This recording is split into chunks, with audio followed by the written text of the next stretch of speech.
kaso ni Yumenglong ay muling nagkaroon ng isang matibay at mabigat na ebidensya. Matapos mawala sa loob ng 7 taon, muling lumitaw si Lee Yugang dala ang isang costume sa performance na may bakas ng dugo pati na rin ang isang audio recording ng desperadong paghingi ng tulong ni Chow Renliang habang siya ay buhay pa. Sa labas ng mga ito, tuluyang nabunyag ang matagal nang tinatakpang katotohanan sa loob ng industriya ng aliwan. Sa puntong ito, maraming tanong ang muling bumalik. Sino nga ba si President Wong, ang taong di umano'y nagpilit kay Lee Yugang na tumakas sa ibang bansa at mabuhay sa takot sa loob ng 7 taon ni hindi man lang makalingon sa kanyang pinanggalingan? Anong nakapangingilabot na katotohanan ang ibinubunyag ng audio recording na ito 9 na taon nang huli bago ilabas? At bakit hanggang ngayon ay paulit-ulit na isinasara at pinipigilan ang kaso ni Yumenglong? Sa episode sa araw na ito, susubukan nating isa-isahin at unawain ang mga sagot sa mga tanong na ito. Bago tayo magpatuloy, kung bago ka pa lamang sa aking YouTube channel at kung hindi ka pa nakapag-subscribe, huwag kalimutang pindutin ang subscribe button at i-turn on na rin ang notification bell para manatiling updated sa mga susunod na episodes.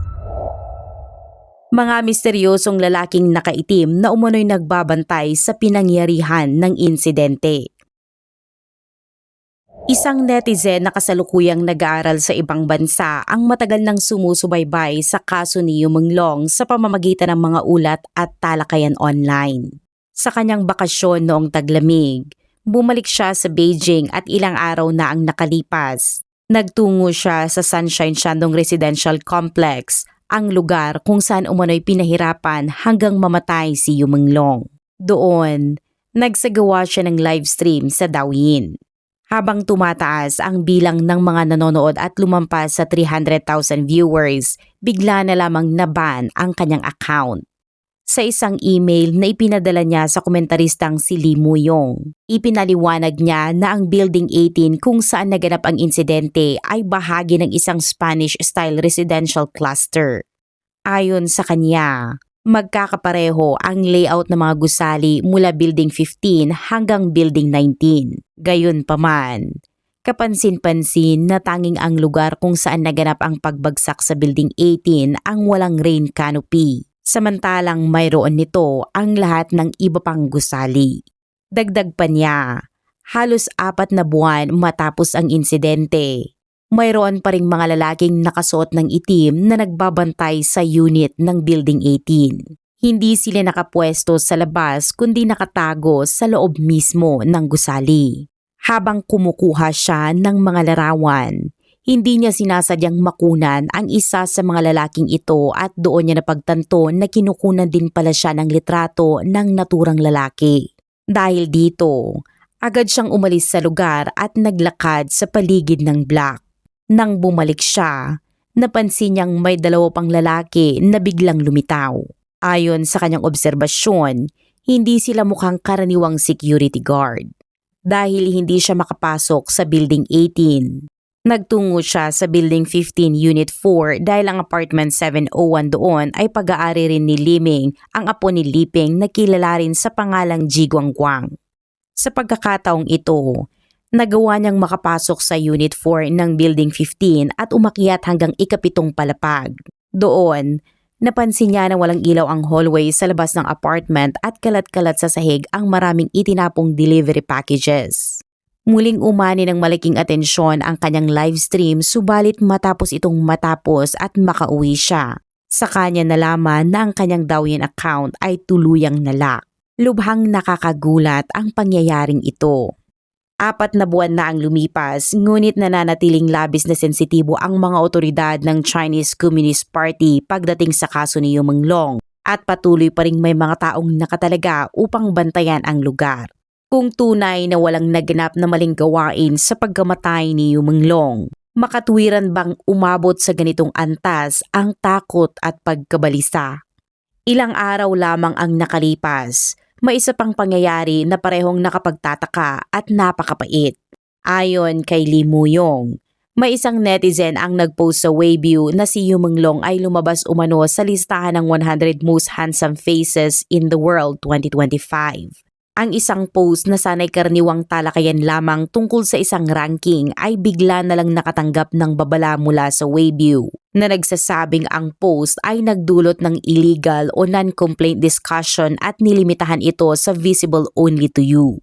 Lubos na nagulat ang nagpost. Marami ang nagtanong kung paano naging illegal ang pagbanggit lamang ng 3 karakter ng kanyang pangalan. Habang siya ay nabubuhay, kilala siya sa paggawa ng charity work at may magandang reputasyon. Kung gayon, bakit naging sensitibong termino ang kanyang pangalan matapos ang kanyang kamatayan? Ito ba ay dahil sa napakaraming lihim na tinatago ng kanyang pagkamatay? At kamakailan lamang, may lumitaw pang isang impormasyon na lubhang nakakagulat. Mga bagong revelasyon sa pagkamatay ni Chao Renliang. Isang vlogger mula sa mainland China ang nagbunyag na si Li Yugang na 7 taon ding nawala ay muling lumitaw kamakailan sa isang online platform. Ayon sa kanyang isiniwalat, minsan na niyang tinanggihan ang pagbebenta ng kanyang katawan at dahil dito ay tinakot umano siya ng kamatayan ng matataas na opisyal. Dahil sa banta, napilitan siyang tumakas palabas ng bansa kasama ang kanyang pamilya. Ang lahat ng impormasyong ito ay patuloy na nag-uugnay sa isang kaso na hanggang ngayon ay nananatiling balot ng katahimikan, takot at mga tanong na hindi pa rin tuluyang nasasagot. Sa kanyang mga isiniwalat, tinalakay rin ni Li Yugang ang mga detalye sa likod ng umunoy pang-aabuso at pagkamatay ni Chao Renliang. Sa panahong iyon, humarap si Li Yugang sa publiko nang walang make-up, mabula ang mga mata at tuwirang nakatingin sa kamera habang malinaw at malakas siyang nagsalita. Ipinaliwanag niya na ang kanyang pag-urong ay hindi dahil nakita niya ang pagiging hungkag ng mundo, kundi dahil siya ay tinakot hanggang mapilitang tumakas. Ayon sa kanya, may mga taong pumilit sa kanya na magsuot ng damit pambabae upang magsilbi sa mga makapangyarihang individual at si Chao Renliang umano ay pinahirapan dahil tumanggi itong sumunod. Sa harap ng publiko, ipinakita ni Li Yugang ang isang performance costume na may bahid ng dugo, isang audio recorder at ang kanyang schedule na ayon sa kanya ay matagal nang nakabaon at tinakpan sa loob ng industriya ng aliwan. Sa gitna ng live stream, itinupi niya ang manggas ng kanyang damit at ipinakita ang isang peklat sa kanyang braso. Ipinaliwanag niya na ito ay mula noong 2018 nang siya ay bugbugin dahil tumanggi siyang uminom ng alak kasama ang mga bisita. Ayon sa kanya, iginiit ng mga taong iyon na magsuot siya ng damit pambabae, ngumiti at mambola at sinabing tungkulin niya iyon. Mariin niyang sinabi na mas pipiliin pa niyang mamatay kaysa sumunod dito. Dahil dito, siya umano ay itinumba sa mesa ng hagdan at sinaktan gamit ang bote ng alak. Ibinunyag din niya na ang bigla niyang anunsyo noong 2018 na siya ay aalis na sa industriya ng aliwan ay hindi gaya ng opisyal na paliwanag na dahil sa kalusugan, kundi dahil siya ay tinakot ng kamatayan. May isang insidente pa kung saan may nagpadala umano ng address ng bahay ng kanyang ina sa kanyang kumpanya, kalakip ang babala na kung patuloy siyang tatanggi, buong pamilya niya ang mawawasak. Dahil sa matinding takot, tahimik na inayos ni Li Yugang ang mga dokumento sa immigration at tumakas kasama ang kanyang pamilya patungong Canada. Dagdag pa niyang isiniwalat na noong 2017, ang chairman ng isang malaking film at television conglomerate na may apelyidong Wang ay nagpadala ng mga tao upang lapitan siya. Inalok siya ng puhunan para sa isang solo concert kapalit ang pagsunod sa mga utos, partikular ang pangmatagalang pagsusuot ng damit pambabae upang samahan ang mga makapangyarihang tao.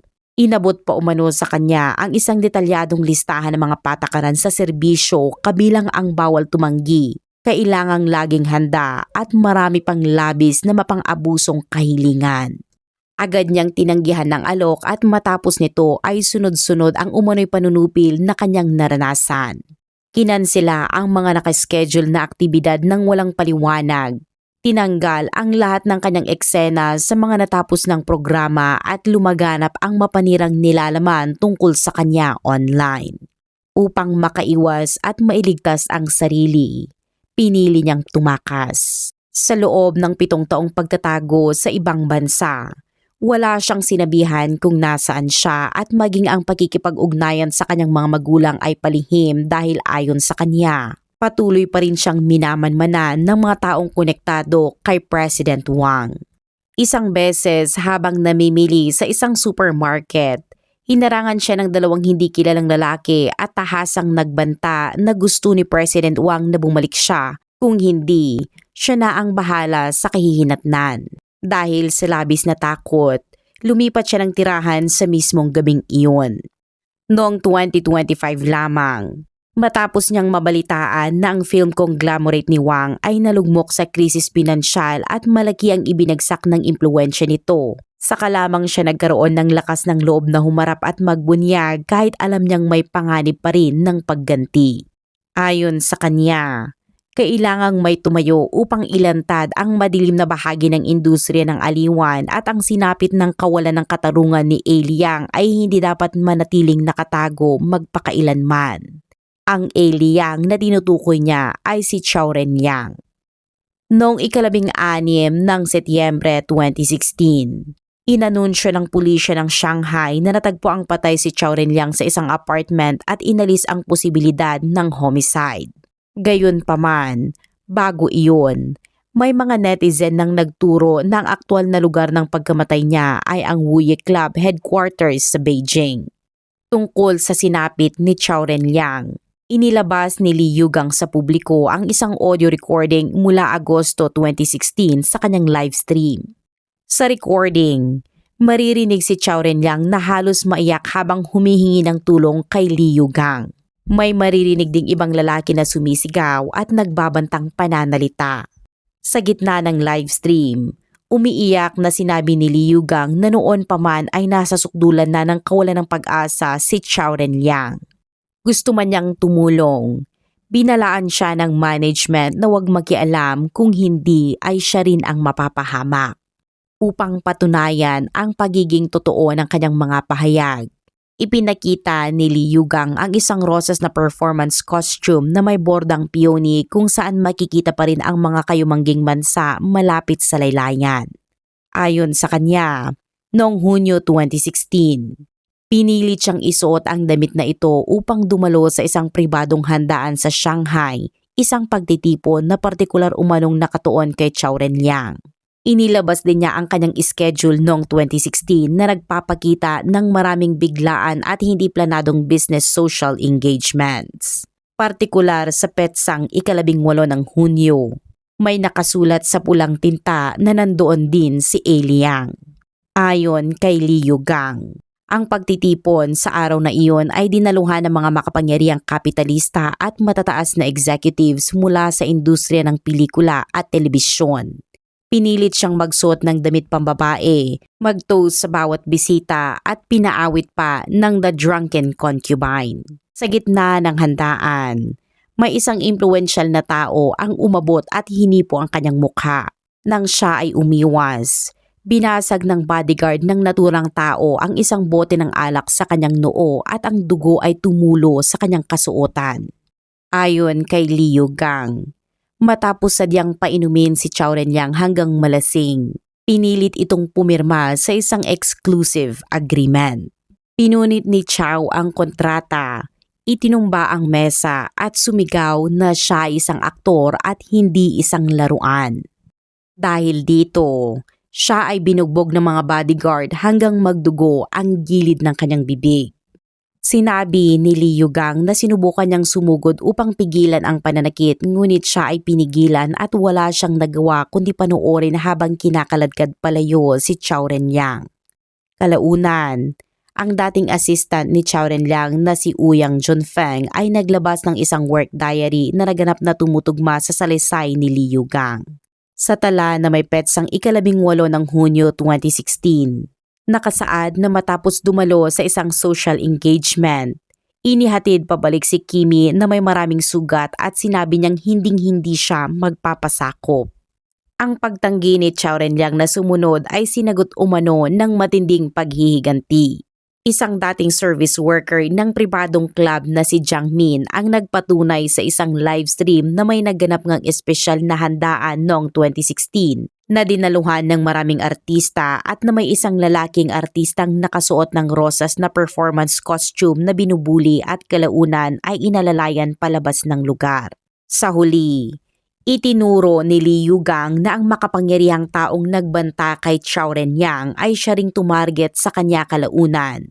Ang chairman ng isang film at television conglomerate na may apelyidong Wang na may kontrol sa maraming kumpanya ng pelikula at mga entertainment platform. Ang taong ito ay kilala sa hindi kailanman nabibigo sa pagkuha ng kanyang mga gusto. Dahil dito, ang pagtanggi ni An Liang ay itinuring na isang tahasang sampal sa kanyang mukha. Upang pilitin si Chao Renliang na sumunod, hindi lamang pinigilan ng panig ni Wong XX ang lahat ng bayad para sa pelikulang Customized Happiness, kundi nagbayad din umano ng mga marketing account upang magpakalat ng mapanirang chismis tungkol sa pribadong buhay ni Chao Renliang. Ayon sa mga chat record na inilabas ni Lee Yugang, noong Hulyo 2016, may ipinadala sa kanya ang manager ni Chao Renliang na mensahe. Nakasaad dito na sinabi ni President Wang na kung hindi pa rin alam ni Chao Renliang ang kanyang lugar, tuluyan na siyang buburahin sa industriya ng aliwan. Isiniwalat din ni Lee Yugang na ang sinasabing depresyon ni Chao Renliang ay isang likhang kwento. Hindi raw talaga siya dumaranas ng depresyon. Sa halip, siya ay pinapahirapan hanggang sa tuluyang bumigay ang kanyang isipan. Ayon kay Lee Yugang, nakipagsabuatan ang Warner Music kay Wang XX upang pikein ang mga medical record, tumanggap ng mga benepisyo at tratuhin ang mga artista bilang mga handang isakripisyong piyesa. Bago ang kanyang pagkamatay noong 2016, nakipag-ugnayan si Chao Renliang kay Lee Yugang at sinabi na nakakalap siya ng mga ebidensya tungkol sa mga tinatawag na unspoken rules at dual contracts ni Wang XX at handa na niyang ilantad ang lahat. Pinayuhan siya ni Lee Yugang na mag-ingat, ngunit sagot ni Chao, kahit pa mga hulugan ito ng kamatayan, isasama niya ang mga taong iyon sa pagbagsak. Gayunpaman, bago pa mailabas ang ebidensya, bigla na lamang pumanaw si Chao Renliang. Dito lumitaw ang isang mas malawak at mas nakakabahalang tanong. Marami na bang artista ang tinatrato na parang laruan? Kapag pinagsama-sama ang salaysay ni Lee Yugang at ang kaso ni Yu Menglong, unti-unting nabubuo ang isang nakakagambalang pattern. Ayon kay Lee Yugang, may mga taong may kakaibang kagustuhan at madalas silang pinipilit ang mga lalaking artista na magsuot ng damit pambabae o partikular na kasuotan upang magsilbi ng alak.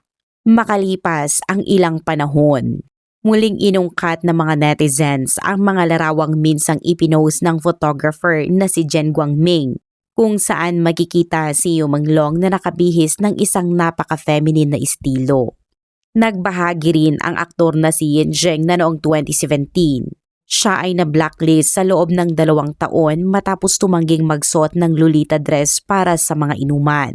Samantala, binanggit din ng aktres na si Lee Yitong ang isang kilalang makapangyarihang tao sa industriya na humihiling sa mga batang artista na magsuot ng itinakdang kasuotan sa bawat handaan. Isang malinaw na kombinasyon ng panghihiya at pagsubok sa pagsunod. Kung babalikan ngayon ang social media ni Yu Menglong, makikita rin roon ang sunod-sunod na senyales ng paghihirap. Noong 2018, isinulat niya na pakiramdam niya ay siya na lamang ang palaging nasasaktan. Noong 2022 naman, ibinahagi niyang matapos ang lahat ng pinagdaanan, tila sinusubukan lamang pala nilang mamuhay bilang mga ordinaryong tao. Ang parehong pakiramdam ng kawalan ng magawa ay maririnig din sa mga audio recording na iniwan ni Chao Renliang ilang taon na ang nakalipas. May isang detalye rito na lalong nagbigay ng pangamba. Matapos ang insidente kay Yu Menglong, muling napag-usapan ang pagkamatay ng isang 30 anyos na producer na si Liang Yabin na pumanaw noong Setyembre 2023 sa mga kalagayang itinuturing na kahina-hinala. Ang huli niyang mensahe na may kasamang imahe ng crosshair ng baril ay nagsasaad na labis niyang kinamumuhian ang patuloy na pamimilit at sinabi niyang kung itutuloy man iyon, gawin na lamang at huwag na siyang kausapin pa tungkol dito. Talaga bang ganito kalakas ang mga puwersang ito na tila hindi magalaw? Marahil hindi na sa taong 2026. Kamakailan, may mga bagong pangyayari na muling umagaw ng pansin. Ayon kay Lee Moo-yong, sinasabing nalubog sa matinding problemang pinansyal ang aktres na si Tian Hai-rong. Umabot umano sa $147 million ang na-freeze na shares at $108 million naman ang nalipat na deposits. Nabigo rin umano ang kanyang pagtatangka na ilihim ang mga ari-arian sa pamamagitan ng isang overseas trust na nauwi lamang sa isang walang laman na balangkas. Samantala, bumagsak din ang screenwriter na si Ji Guan-wen. Matapos niyang insultuhin ang mga tagahanga sa isang livestream, bigla ang gumuho ang kanyang reputasyon. Mahigit 12 million followers ang nawala sa loob ng magdamag at agad na pumutol ng ugnayan ang tatlong malalaking brand. Gaya ng sinabi ng isang komento, hindi lamang ito pagkawala ng fans kundi isang ganap na pagbagsak ng tiwala. Hindi dahil sa itsura, kundi dahil pakiramdam ng mga tao ay siya ay nadungisan. Kung ang mga pagbagsak na ito ay direktang konektado sa kaso ay hindi maaring matukoy sa legal na paraan. Gayunpaman, para sa maraming netizens, ito ay tinatawag nilang karma. Marami ang nagtatanong, sa kabila ng matinding galit ng publiko at ng pagkakalantad ng karamihan sa mga pinaghihinalaan, bakit patuloy pa ring tumatangging maglabas ng malinaw na pahayag ang opisyal na panig? Bakit may mga video na pinapayagang lumabas sandali ngunit bigla ring sinusundan ng pagban sa mga account? Malinaw na napakalalim ng usapin na ito. Ayon sa isang manonood ng Old Beijing Tea House, nahahati umano sa 4 na paksyon ang loob ng opisyal na hanay sa Beijing pagdating sa paghawak sa kaso ni Yu Menglong. Ang una ay ang tinatawag na lying flat faction na bumubuo sa karamihan. Nakakuha sila ng kanilang yaman, na ipadala na ang kanilang mga anak sa ibang bansa at wala na silang pakialam kung sino ang may hawak ng kapangyarihan. Para sa kanila, walang saysay ang isang kamatayan at mas kaunting problema ang mas mabuti. Wala silang pakiramdam ng hustisya at basta na lamang inaanod ng buhay. Ang ikalawa ay ang Greater Good Faction na kilala rin bilang anti-Shikam. Tutol sila sa mga kasalukuyang sistema ng iisang pamumuno ngunit pinapahalagahan pa rin ang kaayusan at mga patakaran. Nais nilang gamitin ang kaso ni Yu Menglong upang tamaan ang kanilang mga kalaban ngunit ayaw nilang tuluyang baliktarin ang mesa dahil natatakot sila sa posibleng kaguluhan sa lipunan na maaaring makaapekto sa sarili nilang pag-angat sa hinaharap. Dahil dito, sinasadya nilang manatiling malabo ang kanilang posisyon at itinuturing ang kaso bilang isang bargaining chip. Ang ikatlo ay ang military faction. Direkta ngunit tuso ang grupong ito at madalas na umiindayog sa pagitan ng magkabilang panig gamit din ang kaso bilang panimbang. Ayon sa mga usap-usapan, ang mga ultra-high-definition surveillance video na kumakalat online ay posibleng kinunan gamit ang military-grade equipment na sila lamang ang may access. At ang panghuli, naroon ang Xi faction, ang grupong itinuturing na may pinakamalalim na pagkakasangkot. Kilala sila sa pagiging walang awang handang magbayad ng anumang kapalit upang itago ang katotohanan. Sa puntong ito, hindi na pagsisisi ang nangingibabaw sa kanila kundi pagkainis na hindi raw nilinis ng maayos ang lahat ng naroon. Sa ganitong pagsusuri, mas nauunawaan kung bakit may mga video na pansamantalang nakikita habang ang webview naman ay mahigpit sa sensura. Ang mga paksang ito ay nasa gitna ng isang panloob na tunggalian. Ngunit kasabay nito, lumilitaw ang isang malupit na realidad. Sa hanay ng mga makapangyarihang grupong ito, halos walang tunay na nagnanais ng hustisya para kay Yu Menglong. Ang tanging taus-pusong naghahangad ng katarungan para sa kanya ay ang mga ordinaryong netizen tulad natin. Kaya manatiling matatag at huwag mawalan ng pag-asa. Ano ang masasabi ninyo sa mga pinakahuling pangyayaring ito? Ibahagi ang inyong pananaw sa comment section sa ibaba at maraming salamat sa panonood hanggang sa susunod.